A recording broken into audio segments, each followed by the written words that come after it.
Hello, good morning.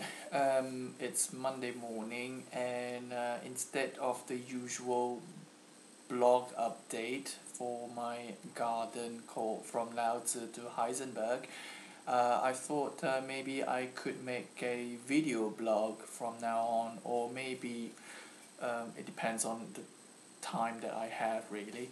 So this is the first video blog concerning the development of my show garden at RHS Malvern show.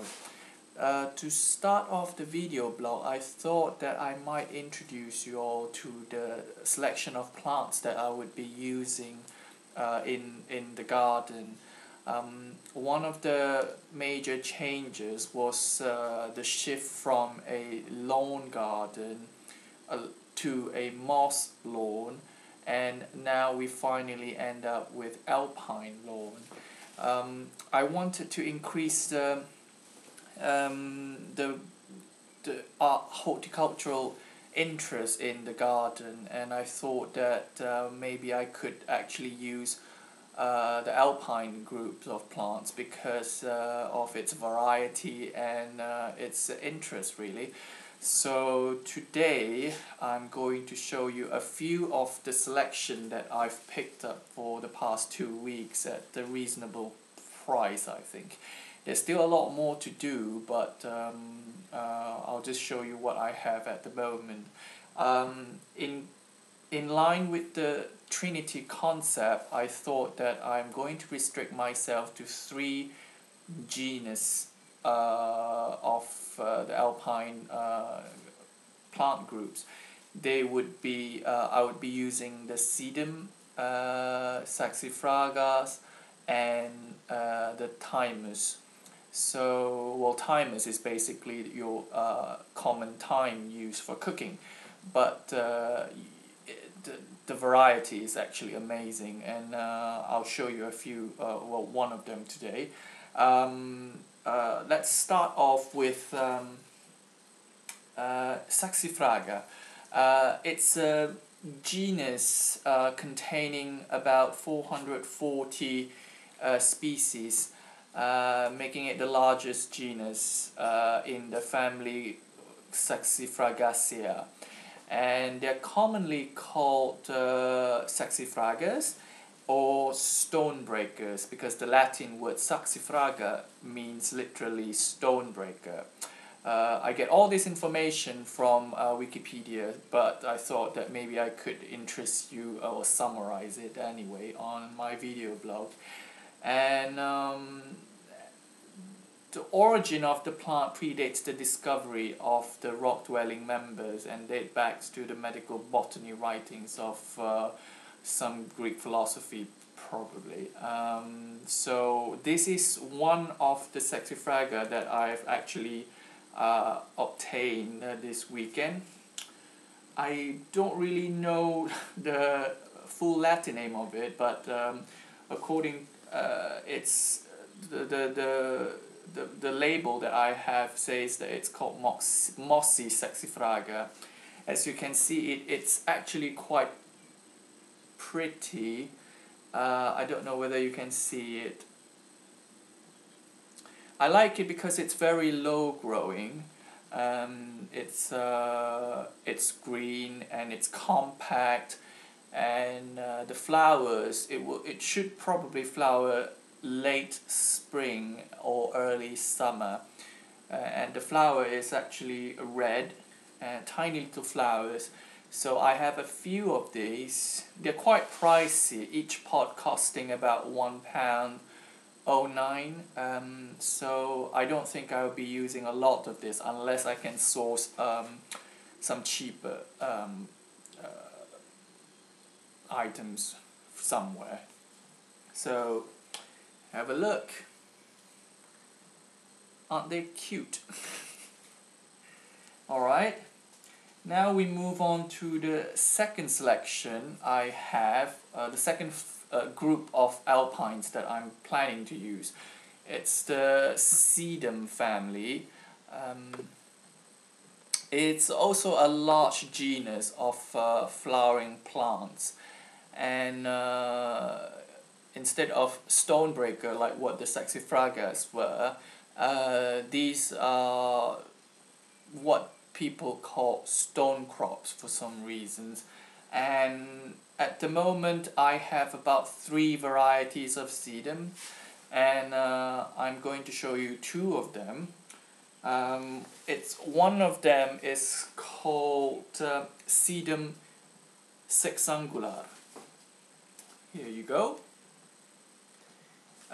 It has, I don't know how to describe this.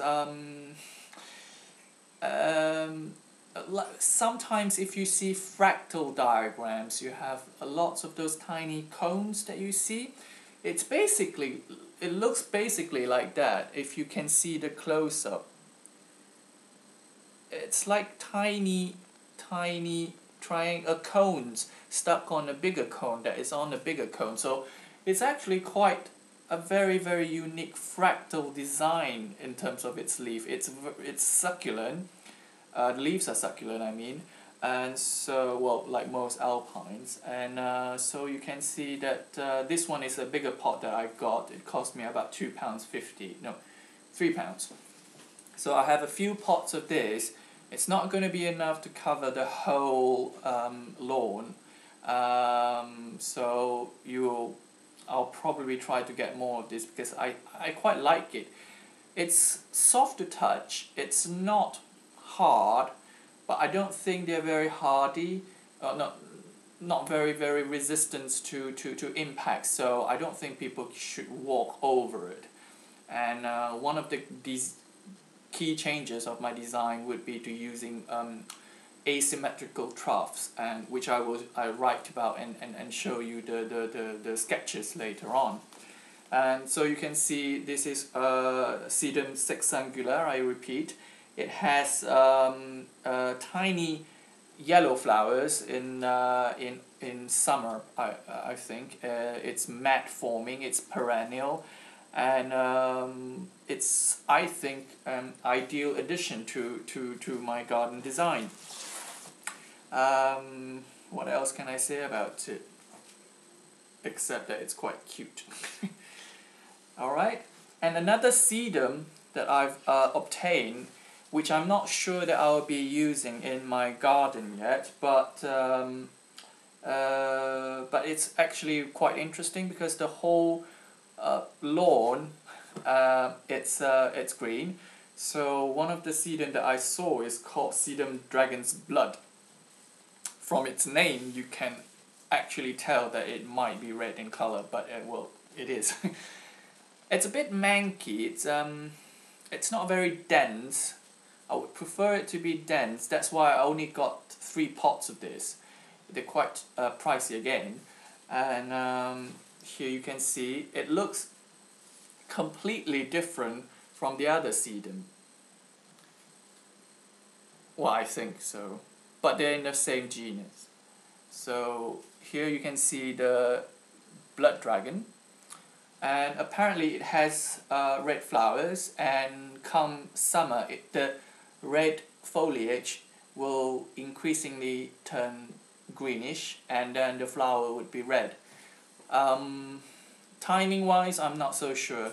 Hopefully if I decided to use this variety, hopefully it turns greenish, and then it should not flower too much. But I quite like the red tint, so I don't know yet. I might be using this or I might not, but in any case I think it's quite interesting plant. Again, the foliage is very small, very waxy, and the color is absolutely stunning, really. So that's it for the sedum for today. I'm trying to look for a few more varieties because I don't think I will be able to source a lot of these at a reasonable price. And the final alpine family that I'm going to use is your common thyme. And the reason is it's easier to source with such a limited period of time.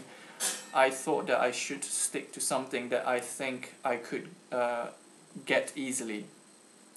So this is what they call the Thymus serpifilum albus. The albus basically means that the flower is whitish. At the moment it's not white yet, and from the look of it, it looks like your common thyme. But again, it's dense growth, it's very soft, and it's not as fragrant as your common thyme. I've got a few more varieties in the garden, but I'll show you later the other varieties. I picked this because the flowers are actually very dainty, and it's white, and I think it makes very good addition to the garden. So, and you can see that it has a very droopy growth, and I think it will look perfect on a piece of rock, for example, because the idea is basically to try to create a rocky garden in asymmetrically placed troughs. So there you go. That's the third variety of alpines that I'll be using in my show garden. I guess that's it for today. I will keep you guys updated with the progress, but at the moment I hope you're enjoying the development process. It's not easy. The money has not been forthcoming, and but I think we're getting there. I'm trying to simplify the garden even further, although not too much, so that I don't sacrifice the essential elements and look of the garden. So that's it, guys. Thank you for watching, and have a nice week. Bye.